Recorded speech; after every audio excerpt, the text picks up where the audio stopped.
Di ufuk barat Gujarat, matahari mulai tenggelam di balik gurun yang berdebu. Cahaya jingga terakhir memantul di atap-atap rumah sederhana yang terbuat dari batu pasir. Di antara kesunyian sore itu, tampak seorang pemuda berwajah tenang tengah duduk di beranda rumahnya, menatap langit dengan pandangan yang dalam. Dialah Maulana Malik Ibrahim, seorang alim muda yang terkenal karena kebijaksanaannya dan kepeduliannya pada rakyat miskin. Meski berasal dari keluarga ulama terpandang, ia lebih suka bergaul dengan rakyat jelata, mengobati yang sakit, dan mengajar anak-anak membaca Al-Quran di masjid kecil di pinggir kota. Sejak muda, Maulana Malik Ibrahim selalu merasa hatinya gelisah. Ia merasa ada sesuatu yang menunggu di kejauhan, seolah panggilan dari tempat yang belum pernah ia datangi. Malam-malamnya sering diisi dengan doa dan renungan panjang. Dalam keheningan sujudnya, ia memohon petunjuk dari Allah tentang arah hidup dan tugas yang mungkin harus ia emban. Dan pada suatu malam, dalam tidurnya yang damai, ia bermimpi melihat lautan luas, ombaknya berkilau diterpa cahaya bulan, dan dari arah timur, muncul cahaya lembut yang memanggilnya. Ketika ia terbangun, hatinya bergetar. Ia merenungkan mimpi itu selama berhari-hari. Seorang sahabatnya, Syekh Jamaluddin Al-Akbar, seorang ulama sufi yang bijak, datang menemuinya dan berkata, "Wahai Malik Ibrahim, mimpi itu bukan sekadar bunga tidur. Cahaya dari timur yang kau lihat adalah tanda. Ada negeri jauh di seberang lautan yang menanti sentuhan kebaikan. Pergilah ke sana, sebarkan rahmat, bukan pedang." Kata-kata itu meneguhkan hatinya. Ia pun yakin bahwa mimpi itu adalah panggilan suci. Namun keputusan itu bukan tanpa air mata. Di rumahnya yang sederhana, ia berpamitan kepada keluarganya. Ibunya memeluknya erat, air mata menetes di pipinya. "Anakku," katanya lirih, "jauh dimanapun kau pergi, bawalah kebaikan dalam hatimu. Jangan pernah sombong dengan ilmu, karena ilmu tanpa kasih sayang hanya akan jadi beban." Maulana Malik Ibrahim mencium tangan ibunya dan berjanji akan mengingat pesan itu sepanjang hidupnya. Beberapa hari kemudian, pelabuhan di pesisir Gujarat menjadi saksi keberangkatannya. Kapal besar dari kayu jati berdiri tegak di tepi dermaga, layar putihnya siap menantang angin laut. Para pelaut dan saudagar muslim bersiap untuk perjalanan panjang menuju negeri-negeri timur, ke Pasai, Malaka, dan tanah yang belum dikenal bernama Jawa. Maulana Malik Ibrahim naik ke kapal itu dengan langkah mantap, membawa hanya kitab, alat tulis, dan hati yang penuh doa. Di atas dek, ia memandang lautan yang membentang tanpa batas. Angin asin menerpa wajahnya, membawa aroma petualangan dan ujian. Dalam hati ia berdoa, "Ya Allah, jika ini adalah jalan-Mu, maka jadikan langkahku ringan, dan hatiku kuat." Ombak menggulung lembut di bawah kapal, seolah menyambut tamu yang akan membawa cahaya baru ke dunia yang jauh. Hari-hari di laut menjadi masa perenungan. Ia banyak berbincang dengan para pelaut tentang negeri-negeri yang pernah mereka singgahi. Mereka bercerita tentang kepulauan di timur, tempat di mana orang-orang masih menyembah dewa dan roh nenek moyang, di mana kebaikan dan kejahatan masih bercampur dalam kabut kepercayaan lama. Semakin ia mendengarnya, semakin kuat tekadnya untuk pergi ke sana, bukan untuk mengubah dengan paksaan, tetapi untuk memperkenalkan kasih dan ilmu. Ketika bulan purnama muncul di langit malam, cahayanya membentang di permukaan laut bagai jalan perak menuju timur. Maulana Malik Ibrahim memandangnya lama, lalu berbisik pelan, "Mungkin di ujung cahaya itu, akan kutemukan negeri yang memanggilku dalam mimpi." Ia menunduk, menatap kitab sucinya, dan tersenyum. Di dalam hatinya, ia tahu perjalanan ini baru saja dimulai, dan sejarah akan mengenangnya sebagai pembawa cahaya pertama ke tanah Jawa. Angin laut membawa kapal besar itu melaju ke arah timur, membelah ombak yang berkilau di bawah sinar mentari. Sudah berminggu-minggu Maulana Malik Ibrahim berlayar bersama para saudagar muslim dari Gujarat. Di dek kapal, ia sering duduk termenung sambil membaca kitab suci, sementara suara camar dan deru ombak menjadi musik pengiringnya. Perjalanan panjang itu tidak mudah, badai, gelombang tinggi, dan rasa rindu pada tanah kelahiran seringkali menguji hatinya. Namun setiap kali ia merasa lelah, ia teringat akan mimpi dan pesan gurunya, menyebarkan rahmat, bukan pedang. Suatu malam, kapal mereka dihantam badai hebat. Angin meraung, hujan turun bagai cambuk, dan ombak menari ganas di sekitar lambung kapal. Para pelaut berteriak memohon keselamatan, sebagian memeluk tiang layar dengan wajah pucat. Di tengah kekacauan itu, Maulana Malik Ibrahim berdiri di geladak, menengadah ke langit, melafalkan doa dengan suara tenang. Ya Rab, selamatkan kami dalam perjalanan ini, sebagaimana Engkau selamatkan Yunus dari perut ikan. Ajaibnya, badai itu perlahan mereda, angin melemah, dan laut kembali tenang. Para pelaut menatapnya dengan kagum. Sejak malam itu, mereka memanggilnya orang saleh dari barat. Beberapa pekan kemudian, kapal mereka akhirnya berlabuh di pelabuhan Samudra Pasai, kerajaan Islam yang makmur di ujung utara Sumatera. Pelabuhan itu ramai oleh kapal dari Arab, India, dan Tiongkok. Bau rempah, kain sutra, dan aroma kayu cendana memenuhi udara. Maulana Malik Ibrahim turun dari kapal dengan langkah ringan, bersyukur telah sampai dengan selamat. Ia disambut ramah oleh penduduk muslim setempat yang terkesan dengan keteduhan wajah dan tutur katanya yang lembut. Di Samudra Pasai, Maulana Malik Ibrahim tinggal selama beberapa bulan. Ia mengajar anak-anak di madrasah kecil, berdiskusi dengan para ulama kerajaan, dan membantu rakyat miskin tanpa membedakan suku atau asal-usul mereka. Ilmunya dalam pengobatan tradisional membuatnya dicintai masyarakat. Ia sering berkeliling kampung, membawa ramuan dari daun dan akar, menolong mereka yang sakit tanpa meminta imbalan. Ilmu harus menjadi obat, bukan kebanggaan, katanya suatu hari kepada murid-murid muda yang duduk mengelilinginya di bawah pohon. Suatu sore, ia duduk di tepi pantai, memandangi laut lepas. Di kejauhan, tampak kapal-kapal dagang yang menuju ke arah selatan. Seorang saudagar tua duduk di sampingnya dan berkata, "Tuan Malik, jauh di seberang laut itu ada pulau besar bernama Jawa. Negeri kaya, tapi rakyatnya masih menyembah arca dan roh. Banyak yang baik hati, tapi belum mengenal Allah." Kata-kata itu menancap dalam hati Maulana Malik Ibrahim, seolah menjawab bisikan yang selama ini terpendam di jiwanya. Malam itu, ia beristighfar panjang dan berdoa dalam sujudnya.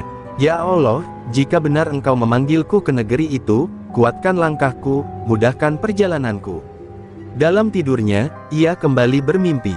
Kali ini ia melihat hamparan tanah hijau subur di bawah sinar matahari pagi, dan di tengahnya berdiri masjid kecil dengan suara azan menggema lembut. Ia terbangun dengan air mata di pipinya, pertanda yakin bahwa waktunya untuk melanjutkan perjalanan telah tiba. Keesokan harinya, ia berpamitan kepada para sahabat dan murid di Pasai. "Aku akan pergi ke tanah Jawa," katanya dengan tenang. "Bukan untuk mencari nama, tapi untuk menanam benih iman di hati yang masih kosong." Para sahabatnya memberinya bekal sederhana, kitab suci, beberapa keping perak, dan doa restu. Saat ia menaiki kapal kecil menuju timur, angin lembut berhembus dari laut, seolah mengantar langkahnya menuju takdir baru. Laut kembali terbentang luas di hadapannya, namun kali ini hatinya tidak lagi gelisah. Ia tahu arah perjalanannya, ia tahu tujuannya. Dari kejauhan, matahari pagi perlahan muncul di ufuk timur, menembus awan tipis dan memantul di permukaan laut. Maulana Malik Ibrahim tersenyum, memejamkan mata, dan berbisik lirih, "Inilah cahaya itu, cahaya dari timur yang telah memanggilku sejak lama." Kabut pagi menutupi pesisir saat kapal kecil yang membawa Maulana Malik Ibrahim perlahan merapat ke pelabuhan Gresik. Suara riuh para nelayan, aroma ikan asin, dan tawa anak-anak yang bermain di tepi pantai menyambut kedatangannya. Tanah itu terasa asing namun damai. Di kejauhan, tampak perbukitan hijau dan rumah-rumah kayu beratap daun rumbia. Disinilah, setelah perjalanan panjang dari Gujarat dan Pasai, Maulana Malik Ibrahim akhirnya menjejak tanah yang selama ini hanya hadir dalam mimpinya, tanah Jawa. Namun sambutan awal tidaklah hangat. Penduduk setempat memandangnya dengan curiga. Wajah dan pakaiannya berbeda, bahasanya asing, dan ajarannya belum mereka kenal. Beberapa pedagang bahkan berbisik-bisik, menganggapnya dukun dari negeri jauh. Maulana Malik Ibrahim tidak tersinggung, ia hanya tersenyum dan menyapa mereka dengan tutur lembut. Hari-harinya ia isi dengan membantu siapapun yang membutuhkan, terutama yang sakit dan miskin. Ia mengobati dengan ramuan yang dibawanya dari Pasai, daun bidara, jahe, dan madu. "Tuhan menciptakan obat di bumi yang sama," katanya dengan penuh kasih. Lambat laun, sikapnya yang rendah hati menarik perhatian orang-orang. Seorang nelayan tua yang pernah disembuhkannya mulai memanggilnya Syekh Maghribi, karena mereka tahu ia datang dari arah barat. Anak-anak sering berlarian ke pondok kecilnya di tepi sawah untuk belajar huruf Arab, sementara para petani berdiskusi dengannya tentang cara bercocok tanam yang lebih baik. Ia mengajarkan mereka menggali saluran air dan menanam dengan teratur. Tanah subur ini adalah anugerah, ujarnya, maka jagalah dengan kerja dan syukur. Suatu sore, seorang perempuan muda datang menangis karena anaknya sakit keras. Tanpa ragu, Maulana Malik Ibrahim segera datang ke rumahnya. Dengan sabar ia menyiapkan ramuan, memijat lembut anak itu, dan berdoa sambil mengusap kepalanya. Beberapa hari kemudian, anak itu sembuh. Kabar itu menyebar cepat ke seluruh kampung. Orang-orang mulai berdatangan, bukan hanya untuk berobat, tetapi juga untuk mendengarkan nasihatnya. Ia tak pernah memaksa siapapun memeluk agamanya, namun tutur dan amalnya menjadi dakwah yang hidup. Hari demi hari, hubungan antara Maulana Malik Ibrahim dan masyarakat Gresik semakin erat. Ia mulai menguasai bahasa mereka dan memahami adat istiadat setempat. Ia menghadiri kenduri, membantu panen, dan menghormati kepercayaan lama tanpa menghina. Ketika diminta menjelaskan tentang Tuhannya, ia berkata lembut, Tuhan itu satu, seperti matahari yang memberi terang pada semua tanpa memilih siapa yang layak atau tidak. Kalimat itu membekas dalam hati banyak orang, terutama para pemuda yang haus ilmu dan makna hidup. Meski banyak yang mulai mencintainya, tidak semua orang senang. Sebagian pemuka adat merasa khawatir pengaruh Syekh dari Barat akan mengubah tatanan lama. Mereka menuduhnya membawa ajaran baru yang bisa merusak keyakinan nenek moyang. Namun Maulana Malik Ibrahim tetap tenang. Ia tahu, kebenaran tak perlu dibela dengan marah, cukup ditunjukkan lewat kasih. Ia berkata kepada murid-muridnya, api tidak dapat dipadamkan dengan api. Balaslah kebencian dengan sabar, karena sabar adalah perisai para pencari kebenaran. Suatu malam, di bawah langit berbintang, ia berjalan menyusuri pematang sawah. Angin laut bertiup lembut, membawa aroma tanah basah. Ia menatap ke arah timur dan tersenyum. Beginilah caranya, ya Allah, bisiknya, bukan dengan kekuasaan, tapi dengan cinta. Di kejauhan, lampu-lampu rumah warga berkelap-kelip seperti bintang di bumi, tanda bawa benih. Iman mulai tumbuh di hati mereka, pelan tapi pasti. Dari tanah asing itu, Maulana Malik Ibrahim tahu perjalanannya baru saja dimulai. Ia telah menjejak bumi Jawa, namun misi sejatinya belum selesai. Di antara desir angin malam dan suara jangkrik yang bersahutan, ia bersujud, memohon agar cahaya itu terus menuntunnya, cahaya yang kini bukan lagi hanya dari timur, melainkan juga dari hati orang-orang yang mulai mengenal kebenaran. Hari-hari berlalu di Gresik, dan nama Syekh Maghribi semakin dikenal oleh rakyat kecil. Pondok kecil di tepi sawah yang dulu sepi kini ramai oleh orang-orang yang datang bukan hanya untuk berobat, tetapi juga untuk mencari ketenangan hati. Maulana Malik Ibrahim mengajarkan mereka cara hidup yang sederhana namun penuh makna, bekerja dengan jujur, berbuat baik kepada sesama, dan selalu bersyukur kepada Sang Pencipta.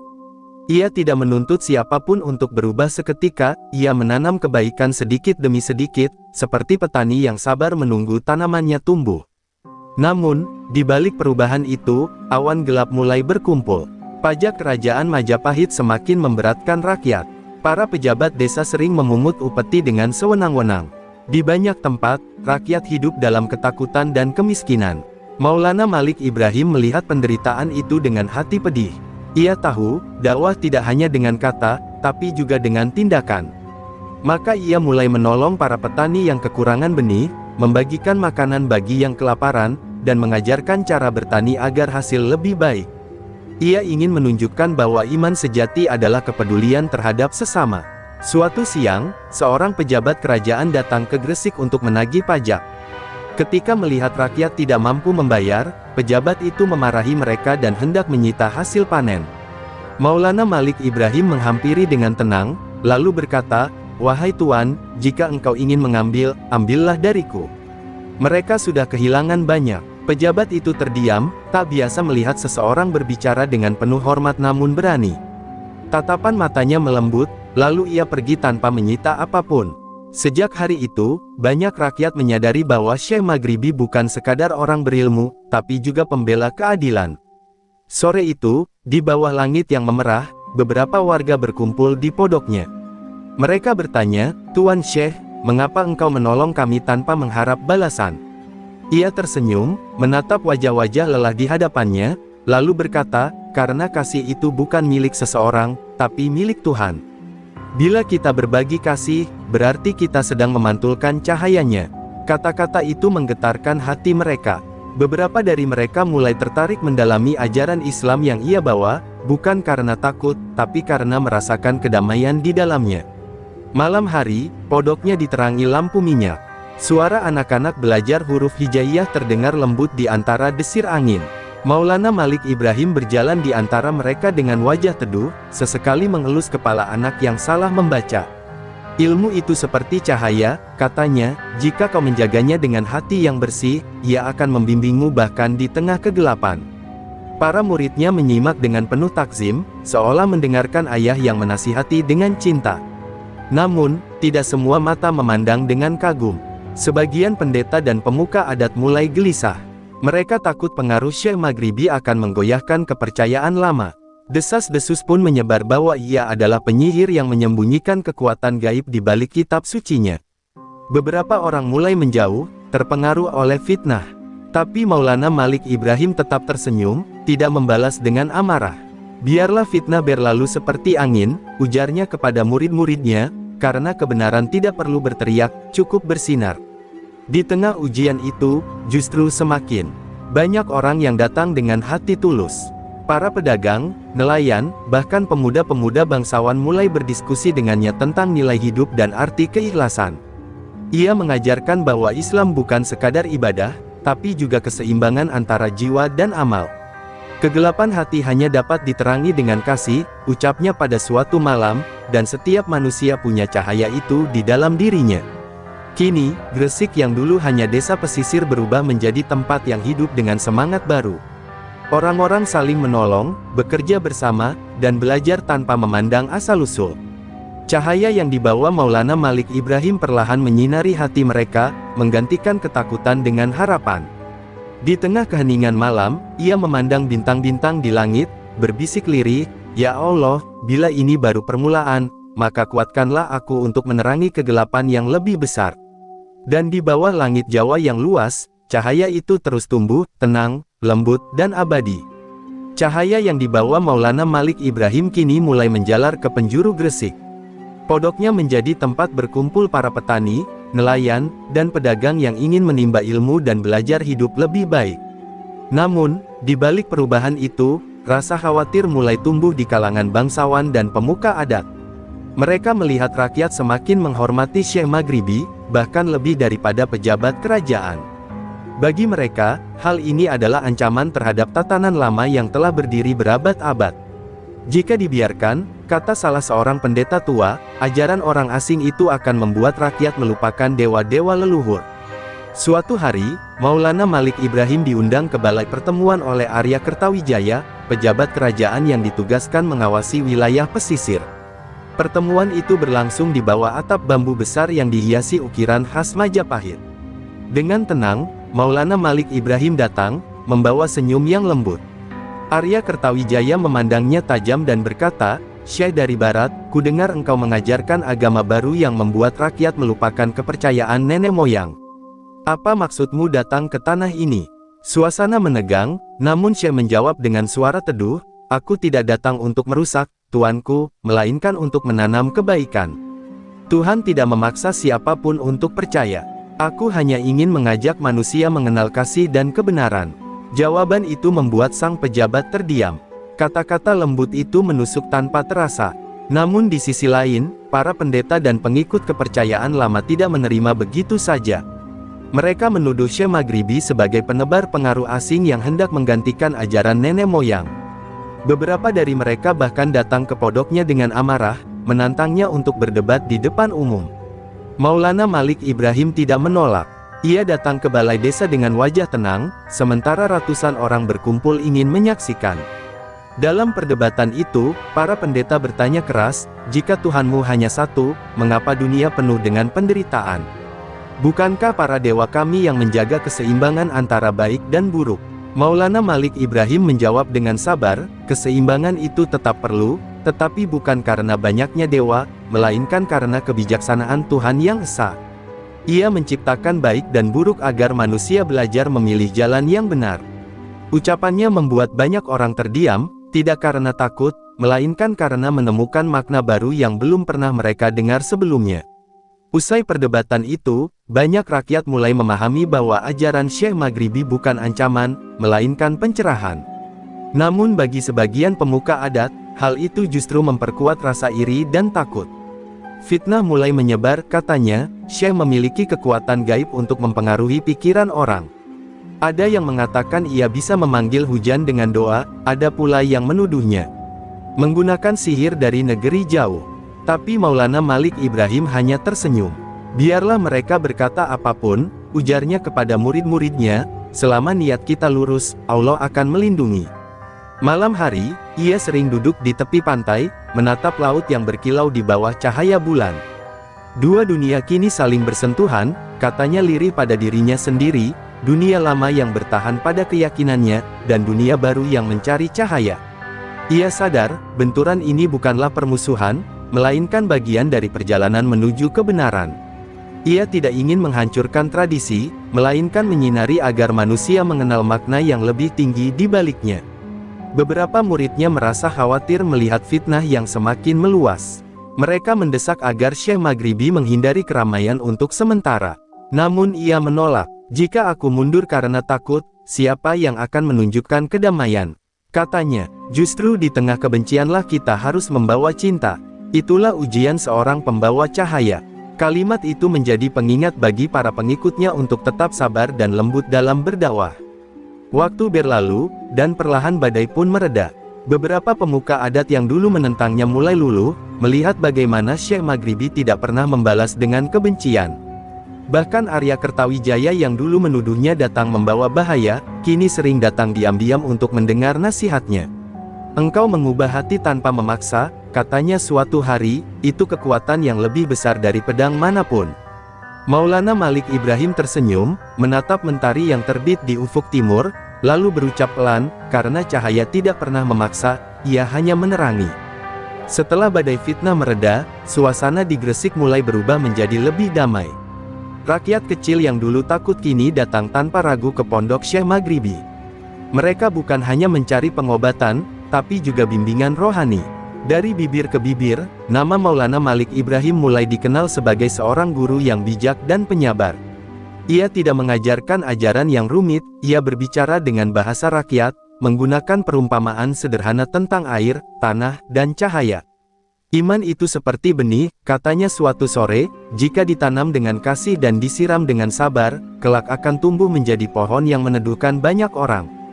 Dari para petani dan nelayan yang sederhana, muncullah sekelompok pemuda yang ingin belajar lebih dalam. Di antara mereka, ada seorang pemuda cerdas bernama Raden Rahmat, yang kelak dikenal sebagai Sunan Ampel. Ia datang dari jauh setelah mendengar kabar tentang seorang guru besar yang mengajarkan Islam dengan kasih, bukan kekerasan. Saat pertama kali bertemu, Raden Rahmat berlutut penuh hormat, lalu berkata, "Guru, aku ingin belajar tentang agama yang membuat hati tenteram, bukan sekadar tentang hukum." Maulana Malik Ibrahim tersenyum dan menjawab, "Kalau begitu, engkau telah memulai perjalanan dengan benar. Sebab agama bukan beban, melainkan cahaya." Hari demi hari, pondoknya berubah menjadi tempat menuntut ilmu. Anak-anak belajar membaca Al-Quran, para pemuda mendalami makna kehidupan, dan para orang tua datang untuk mendengarkan nasihat. Di sana tidak ada perbedaan antara kaya dan miskin, bangsawan atau rakyat jelata. Semua duduk bersila di lantai bambu yang sama, mempelajari ajaran tentang kesabaran, kejujuran, dan kasih. Kita tidak datang untuk menjadi penguasa, ujar Syekh kepada murid-muridnya, tetapi untuk menjadi pelayan bagi sesama. Seiring waktu, ajarannya mulai menyebar ke daerah-daerah sekitar. Murid-muridnya berkelana ke berbagai kampung membawa pesan damai. Mereka tidak hanya berdakwah di masjid, tetapi juga di ladang, di pasar, dan di tengah masyarakat. Mereka mengajarkan cara bercocok tanam yang lebih baik, berdagang dengan jujur, dan memperlakukan orang lain dengan hormat. Dakwah mereka berjalan alami, tanpa paksaan. Rakyat merasa bahwa Islam yang dibawa oleh Syekh Maghribi bukanlah ajaran asing, melainkan pantulan dari nilai kebaikan yang telah lama hidup di hati mereka. Suatu sore, Maulana Malik Ibrahim duduk bersama Raden Rahmat di bawah pohon kelapa di tepi pantai.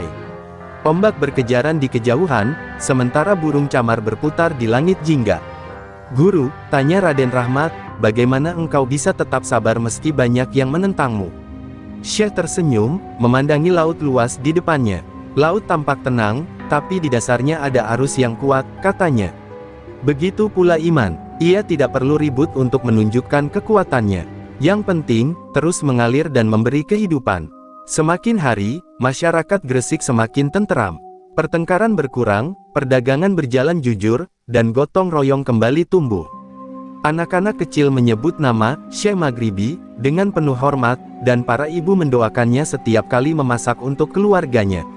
Bagi rakyat, ia bukan hanya guru, tetapi juga pelindung yang membawa ketenangan. Dari Gresik, benih iman itu tumbuh, menjalar ke Surabaya, Tuban, hingga ke tanah-tanah pedalaman. Namun di tengah keberhasilan itu, Maulana Malik Ibrahim tetap rendah hati. Ia sering berkata, "Jangan bangga dengan jumlah pengikut, karena yang kita tanam bukan nama, melainkan kebaikan."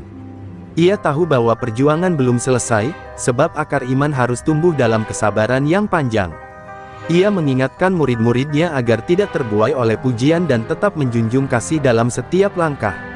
Malam itu, di bawah cahaya bulan purnama, Maulana Malik Ibrahim berdiri di depan pondoknya, menatap wajah murid-murid yang tertidur lelah setelah seharian belajar. Ia tersenyum penuh haru. "Ya Allah," bisiknya, "benih telah tertanam. Kini, hanya Engkau yang mampu menumbuhkannya menjadi pohon kebaikan yang kokoh." Angin laut berhembus lembut, membawa doa itu melayang ke langit Jawa yang tenang, dan dari situlah, cahaya Islam perlahan tumbuh, menebar ke seluruh penjuru Nusantara. Musim hujan datang membawa kesejukan sekaligus ujian. Hujan turun tanpa henti di Gresik, membasahi sawah dan jalan-jalan tanah yang becek. Namun di tengah kesejukan itu, tubuh Maulana Malik Ibrahim mulai melemah. Batuknya semakin sering, napasnya tersengal-sengal, dan wajahnya tampak pucat. Para murid memohon agar ia beristirahat, tetapi ia menolak. "Selama lidah ini masih bisa mengucap," katanya dengan senyum lemah, "aku ingin terus mengajarkan kebaikan. Karena hidup bukan soal panjangnya waktu, melainkan manfaatnya bagi sesama." Meski tubuhnya melemah, semangatnya tidak pernah padam. Setiap pagi ia masih duduk di serambi pondok, menatap sawah yang mulai menghijau, memberi nasihat kepada para petani dan muridnya. Ia menenangkan mereka dengan kata-kata lembut, seolah tidak ingin menampakkan rasa sakitnya. Raden Rahmat yang kini menjadi murid terdekatnya selalu mendampinginya. "Guru," katanya suatu sore, "izinkan kami yang berbicara kepada rakyat. Engkau perlu istirahat." Maulana Malik Ibrahim hanya tersenyum dan menjawab pelan, "Kau tahu, Rahmat, burung tidak berhenti bernyanyi meski sayapnya patah." Namun penyakitnya semakin parah. Suatu malam, demam tinggi membuat tubuhnya menggigil. Para murid berkumpul di sekitar tempat tidurnya dengan wajah cemas. Lampu minyak bergoyang lembut di sudut ruangan, memantulkan cahaya di wajah guru mereka yang tenang. Dalam keadaan lemah, ia masih berusaha mengangkat tangan, mengisyaratkan agar semua duduk mendekat. Dengan suara lirih, ia berkata, "Anak-anakku, jangan takut pada kesedihan. Kadang, Allah menguji bukan untuk melemahkan, tetapi untuk membersihkan hati." Keesokan harinya, kabar sakitnya Syekh Maghribi menyebar ke seluruh Gresik. Rakyat datang, bergantian ke pondok untuk menjenguk. Mereka membawa hasil panen, ramuan obat, dan doa. Banyak yang menangis di depan pintu pondok, mengingat betapa besar jasa beliau. Meski lemah, Maulana Malik Ibrahim selalu meminta mereka untuk tersenyum. "Jangan tangisi perpisahan," katanya lembut, "karena cinta sejati tidak hilang oleh jarak, hanya berpindah ke dalam doa." Suatu sore, Raden Rahmat duduk di sampingnya sambil memegangi tangan sang guru. Hujan turun lembut di luar jendela, menciptakan irama tenang yang menenangkan hati. "Guru," ucap Raden Rahmat dengan suara bergetar, "apa yang harus kami lakukan jika engkau tiada?" Maulana Malik Ibrahim menatapnya penuh kasih. "Teruskan jalan ini," katanya. "Ajarkan kebenaran dengan cinta, bukan amarah. Sebarkan Islam bukan dengan pedang, tapi dengan teladan. Jadilah cahaya bagi orang lain, seperti cahaya yang dulu menuntunku ke negeri ini." Beberapa hari kemudian, penyakitnya mencapai puncak. Ia nyaris tidak bisa berbicara, tetapi masih sempat memandang murid-muridnya satu persatu. Dengan suara yang hampir tak terdengar, ia berbisik, "Ingatlah, dakwah adalah ladang amal. Jangan pernah menanam dengan kebencian, karena hasilnya takkan pernah menjadi kedamaian." Setelah itu, ia menutup mata sejenak, seolah hanya ingin beristirahat sebentar. Raden Rahmat menggenggam tangannya erat, menahan air mata yang jatuh tanpa bisa dibendung. Malam itu, udara terasa sunyi. Hanya suara jangkrik yang terdengar di luar pondok. Para murid duduk mengelilinginya, membaca doa dengan suara lirih. Dalam ketenangan itu, Maulana Malik Ibrahim tersenyum tipis, lalu menghembuskan napas terakhirnya dengan damai. Tak ada jeritan, tak ada tangisan keras, hanya keheningan yang syarat makna. Seolah seluruh alam turut bersedih, namun juga bersyukur atas kehadiran sosok yang telah menyalakan cahaya di bumi Jawa. Keesokan paginya, seluruh Gresik berduka. Dari nelayan hingga bangsawan, dari anak-anak hingga orang tua, semuanya datang mengantar kepergian sang wali. Mereka menyalati jenazahnya dengan linangan air mata dan hati yang bergetar. Raden Rahmat berdiri di samping makam yang baru digali, berbisik dengan suara serak, "Guru, engkau memang telah pergi, tapi cahaya yang kau bawa akan tetap hidup di hati kami." Di langit, awan bergerak perlahan, membiarkan sinar matahari menembus lembut ke arah tanah pemakaman itu, seolah Tuhan sendiri mengirimkan cahaya terakhir bagi hambanya yang setia. Setelah kepergian Maulana Malik Ibrahim, suasana Gresik diliputi duka mendalam. Pondok tempat beliau mengajar kini sunyi, hanya menyisakan suara angin yang melewati serambi bambu dan dedaunan yang berguguran. Namun di tengah kesedihan itu, murid-muridnya tidak larut dalam tangis. Mereka teringat pesan sang guru, jangan tangisi perpisahan, karena cinta sejati berpindah ke dalam doa. Maka mereka bertekad untuk melanjutkan perjuangan yang telah dirintisnya. Raden Rahmat, yang kini dianggap sebagai penerus ajaran sang guru, memimpin murid-murid untuk menjaga pondok dan meneruskan dakwah dengan penuh ketulusan. Hari-hari berlalu, dan masyarakat Gresik mulai menyadari betapa besar warisan yang ditinggalkan oleh sang wali. Mereka tidak hanya kehilangan seorang guru, tetapi juga seorang ayah yang menuntun mereka dari kegelapan menuju cahaya. Di makam sederhana Maulana Malik Ibrahim, yang terletak di tepi Gresik, orang-orang datang setiap hari untuk berziarah dan berdoa. Mereka membawa bunga, air, dan hati yang penuh syukur. Di tempat itu, ketenangan selalu terasa, seolah ruh sang wali masih menyelimuti tanah Jawa dengan kasih yang tak berkesudahan. Raden Rahmat sering duduk di dekat makam gurunya setiap sore. Ia memandangi nisan batu yang sederhana itu sambil merenung. "Guru," bisiknya, "engkau telah menanam benih iman di hati kami. Sekarang tugas kami menjaga agar benih itu tumbuh dan berbuah." Dalam keheningan itu, ia merasa seolah mendengar suara lembut sang guru berbisik, "Teruslah berjalan dengan cinta, Rahmat. Karena cinta adalah kekuatan yang tak pernah padam." Sejak saat itu, tekad Raden Rahmat semakin kuat untuk melanjutkan perjuangan menyebarkan Islam di tanah Jawa. Bersama beberapa murid lainnya, ia mulai berkeliling ke berbagai daerah, Surabaya, Tuban, dan Lamongan. Mereka mengajarkan cara berdagang yang jujur, hidup yang bersih, dan saling menghormati antar sesama. Ajaran itu tidak hanya tentang ibadah, tetapi tentang kehidupan yang penuh kasih dan keseimbangan. Rakyat merasa ajaran mereka tidak memaksa, melainkan mengajak dengan kelembutan, persis seperti yang dilakukan Maulana Malik Ibrahim semasa hidupnya. Perlahan, masyarakat di pesisir utara Jawa mulai mengenal Islam bukan sebagai ancaman, tetapi sebagai cahaya yang membawa kedamaian. Nama Maulana Malik Ibrahim pun mulai menyebar ke berbagai wilayah. Para pedagang yang pernah menemuinya menceritakan kisah kebijaksanaannya kepada orang-orang di luar Gresik. Mereka menyebutnya sebagai Sunan Gresik, seorang wali pertama yang menanamkan dasar Islam di tanah Jawa. Cerita tentang kesabarannya, kedermawanannya, dan keajaiban doanya terus diceritakan dari generasi ke generasi. Hingga nama Sunan Gresik bukan lagi sekadar nama seorang manusia, melainkan simbol dari kasih, keteguhan, dan cahaya yang tak pernah padam. Tahun demi tahun berlalu, dan makamnya menjadi tempat ziarah yang ramai. Namun bukan karena kemegahan atau keajaiban yang dicari orang-orang, melainkan karena ketenangan yang mereka rasakan di sana. Banyak yang datang hanya untuk duduk diam, memejamkan mata, dan merasakan kedamaian yang sulit dijelaskan. Seolah dari bumi tempat Sunan Gresik dimakamkan, memancar sinar lembut yang menembus hati setiap orang yang datang dengan niat tulus. Raden Rahmat akhirnya melanjutkan perjalanan dakwahnya ke Ampel Denta, Surabaya, di mana ia membangun pesantren dan meneruskan ajaran gurunya dengan lebih luas. Dari sanalah lahir para wali lain yang kelak dikenal sebagai Wali Songo, 9 ulama besar yang meneruskan cahaya Islam di seluruh tanah Jawa. Setiap kali Raden Rahmat mengajar, ia selalu menyebut nama gurunya dengan penuh hormat. Kalau bukan karena beliau, katanya, tak akan ada jalan terang ini. Beliau adalah akar dari pohon yang kini kita rawat bersama.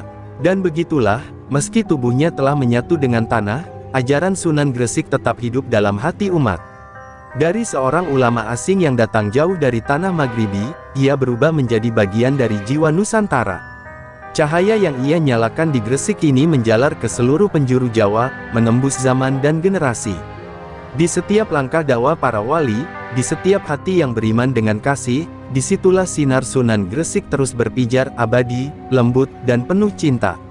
Setelah kepergian Sunan Gresik, para muridnya menyebar ke berbagai penjuru tanah Jawa untuk meneruskan warisan sang guru. Raden Rahmat, yang paling dekat dengannya, berangkat ke Ampel Denta di Surabaya, di mana ia mendirikan pesantren pertama yang menjadi pusat ilmu dan dakwah.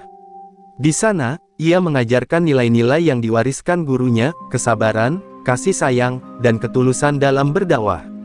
Setiap kali ia berbicara di hadapan murid-muridnya, ia selalu mengingatkan, jangan lupa akar yang menumbuhkan pohon ini. Guru kita, Sunan Gresik, telah menanamnya dengan air mata dan cinta.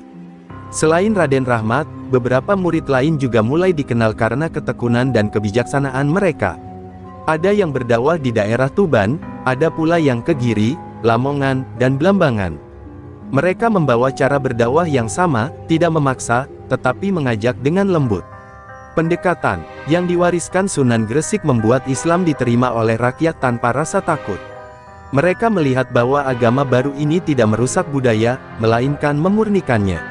Kesenian, pertanian, dan perdagangan semua tetap berjalan, hanya kini disertai nilai-nilai kejujuran dan ketaatan kepada Tuhan. Raden Rahmat atau Sunan Ampel menjadi poros penting dalam penyebaran ajaran itu. Dari pesantrennya di Ampel, lahir para murid yang kelak dikenal sebagai para wali besar lainnya, Sunan Bonang, Sunan Derajat, dan Sunan Giri. Setiap kali mereka berdakwah ke daerah baru, mereka selalu menyebut nama Sunan Gresik sebagai pelopor. Tanpa beliau, kata Sunan Giri suatu kali di hadapan rakyat Giri Kedaton, takkan ada jalan bagi cahaya ini menembus hati orang Jawa. Dengan begitu, nama Sunan Gresik terus hidup dalam setiap langkah perjuangan mereka.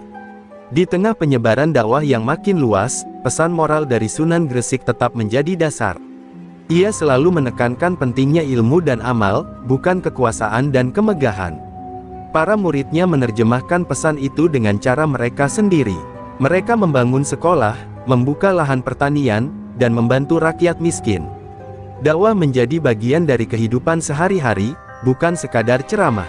Rakyat pun melihat bahwa Islam bukan agama yang datang untuk menaklukkan, melainkan untuk menyembuhkan dan memuliakan manusia. Nama Sunan Gresik juga mulai dikenal di kalangan bangsawan. Para penguasa Majapahit yang mulai terpengaruh oleh ajaran Islam melihat bahwa nilai-nilai yang dibawa Sunan Gresik tidak bertentangan dengan kearifan lokal. Ia membawa ajaran yang halus, seperti air yang menyusup ke tanah tanpa merusak batu. Karena itulah, banyak bangsawan yang kemudian mendukung perjuangan para muridnya. Dari sinilah benih persatuan antara ulama dan pemimpin rakyat mulai tumbuh, menjadi fondasi bagi berdirinya kerajaan-kerajaan Islam di Jawa. Suatu hari, Raden Rahmat kembali berziarah ke makam gurunya di Gresik. Ia datang bersama beberapa murid muda yang ingin melihat tempat asal mula dakwah di tanah Jawa. Di depan makam itu, ia berlutut dan berdoa lama. "Guru," katanya pelan, "lihatlah, pohon yang engkau tanam kini telah berbuah. Cahaya yang kau bawa dari Maghribi telah menerangi pulau ini." Angin laut berhembus lembut, seolah menyambut doa itu. Bagi Raden Rahmat, Gresik bukan sekadar tempat peristirahatan gurunya, melainkan sumber mata air yang memberi kehidupan bagi seluruh dakwah di Jawa. Tahun demi tahun berlalu, dan ajaran Sunan Gresik terus mengakar dalam budaya Nusantara. Nilai-nilai yang ia tanam menjelma menjadi tradisi, saling membantu, menghormati perbedaan, dan hidup dalam keseimbangan. Bahkan di antara rakyat yang belum memeluk Islam pun, nama Sunan Gresik tetap dihormati. Ia dikenang bukan hanya sebagai penyebar agama, tetapi sebagai orang suci yang membawa kedamaian dan ilmu. Di setiap surau, di setiap pesantren, kisah tentang kesabaran dan kebijaksanaannya diceritakan turun-temurun. Dan begitulah, jejak para muridnya menjadi rantai panjang yang menyambung dari Gresik ke seluruh tanah Jawa. Dari ajaran sederhana di Pondok Bambu Sunan Gresik, lahirlah gerakan besar yang menuntun masyarakat ke arah kebenaran dan peradaban baru. Cahaya yang dulu hanya menerangi satu sudut pesisir kini telah menjadi matahari bagi seluruh negeri. Dan di balik semua itu, nama Maulana Malik Ibrahim, Sang Sunan Gresik, tetap bersinar abadi sebagai pelita pertama yang menyalakan cahaya Islam di bumi Jawa. Abad demi abad berlalu, namun nama Sunan Gresik tetap hidup dalam ingatan umat. Di setiap perjalanan waktu, kisahnya tidak pernah pudar, justru semakin bercahaya. Makamnya di Leran, Gresik, kini menjadi tempat ziarah yang ramai dikunjungi orang dari berbagai daerah.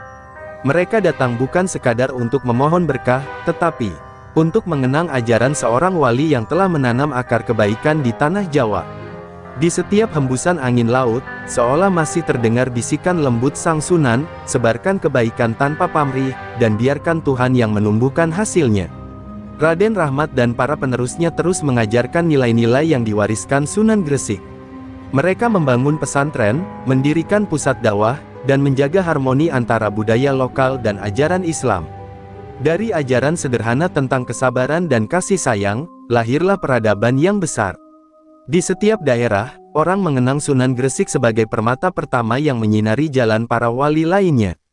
Tanpa tonggak yang ia dirikan, mungkin dakwah di tanah Jawa tidak akan sehalus dan sebermakna seperti yang dikenal kini. Zaman berganti, kerajaan-kerajaan datang dan pergi, namun nilai-nilai yang diajarkan Sunan Gresik tetap menjadi pedoman. Ia mengajarkan bahwa agama bukan alat kekuasaan, melainkan jembatan kasih antar manusia. Bahwa kekuatan sejati bukan pada senjata, melainkan pada hati yang tulus. Pesan itu terus hidup dalam diri setiap generasi, dari para ulama hingga rakyat kecil yang meneladani kesederhanaannya. Di Gresik, orang tua masih menceritakan kisahnya kepada anak-anak menjelang tidur, kisah tentang orang suci yang datang dari jauh dan menyalakan cahaya bagi semua. Di setiap generasi, selalu ada yang berziarah ke makamnya untuk mencari ketenangan. Para pedagang datang memohon kelancaran rezeki, petani berdoa untuk panen yang baik, dan pelajar memohon ilmu yang bermanfaat. Namun lebih dari itu, banyak yang datang hanya untuk merasakan kedamaian yang terpancar dari tempat itu. Tidak sedikit yang menangis tanpa tahu mengapa, seolah hati mereka disentuh oleh kasih yang tak terlihat, kasih yang pernah ditanam oleh sang wali berabad-abad silam. Kini, Gresik bukan hanya dikenal sebagai kota industri, tetapi juga sebagai tanah awal peradaban Islam di Jawa. Masjid dan pesantren berdiri megah di sekitarnya, namun semuanya bermula dari satu pondok bambu sederhana yang dulu dibangun oleh Maulana Malik Ibrahim. Dari situlah, segala cahaya bermula. Para ulama yang datang kemudian selalu menunduk hormat setiap kali melewati daerah itu, seolah menyadari bahwa mereka sedang berjalan di atas tanah yang pernah diinjak oleh kaki seorang pembawa rahmat. Warisan Sunan Gresik tidak hanya tertulis dalam buku sejarah, tetapi hidup dalam sikap dan perilaku masyarakat. Tradisi gotong royong, toleransi, dan saling menghormati masih menjadi bagian dari budaya Jawa yang diwarisinya. Ia mengajarkan bahwa keimanan harus tampak dalam tindakan, bukan hanya ucapan. Bahwa berbuat baik kepada sesama adalah bentuk ibadah yang tertinggi. Nilai-nilai itu menjadi benang yang menenun harmoni antara agama dan budaya, menjadikan Jawa tanah yang damai dan berkeadaban. Setiap tahun, pada bulan tertentu, masyarakat Gresik mengadakan peringatan Hail Sunan Gresik. Mereka berkumpul, membaca doa, dan berbagi makanan kepada fakir miskin. Tidak ada kemewahan, hanya kebersamaan yang tulus. Anak-anak mendengarkan kisah perjuangan beliau, sementara para orang tua meneteskan air mata haru. Dalam setiap doa yang terucap, terselip rasa syukur karena pernah dikaruniai seorang wali yang begitu mulia. Cahaya yang dinyalakannya di abad ke-14 kini masih bersinar, menerangi hati jutaan orang hingga hari ini. Dan begitulah kisahnya, kisah tentang seorang ulama yang datang dari jauh, meninggalkan tanah kelahirannya demi membawa cahaya ke bumi Jawa. Ia tidak membangun istana, tidak menuntut kekuasaan, tetapi meninggalkan warisan yang jauh lebih berharga: iman, ilmu, dan kasih. Dari Gresik, cahaya itu menyebar ke seluruh Nusantara, menembus waktu dan generasi. Dan di setiap hati yang masih berbuat baik, di setiap jiwa yang mencari kedamaian, disitulah Sunan Gresik hidup, bukan